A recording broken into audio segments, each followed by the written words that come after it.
Pengamatan gerhana matahari total pada 9 Maret tidak berbahaya asalkan dilakukan dengan cara yang aman.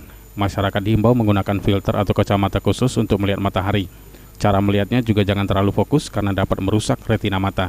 Kepala UPTD Geraha Teknologi Sriwijaya Muhammad Taufik menjelaskan, untuk mengamati gerhana matahari sebaiknya dilakukan dengan menggunakan kacamata khusus gerhana.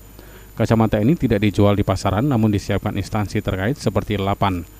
Pada saat matahari dan bulan akan menyatu, masyarakat yang mengamati dianjurkan menggunakan alat khusus, begitu juga pada saat fase pelepasan bulan dan matahari. Pengamatan dapat dilakukan dengan mata telanjang pada saat fase bulan dan matahari sudah menyatu. Itu pun diharapkan tidak terlalu lama. Yang mencontohkan pada saat gelap, tiba-tiba terang dapat menyebabkan kerusakan pada retina mata. Nah, dalam rangka pengamatan tersebut diharapkan masyarakat jangan keasikan mengamati gerhana matahari.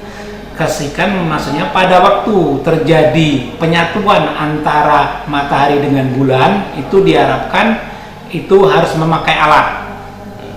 Kemudian juga pada waktu pelepasan dari matahari ke bulan dengan matahari itu juga ada dua fase itu, fase waktu penyatuan, fase waktu pelepasan. Itu yang tidak boleh diamati langsung dengan mata telanjang.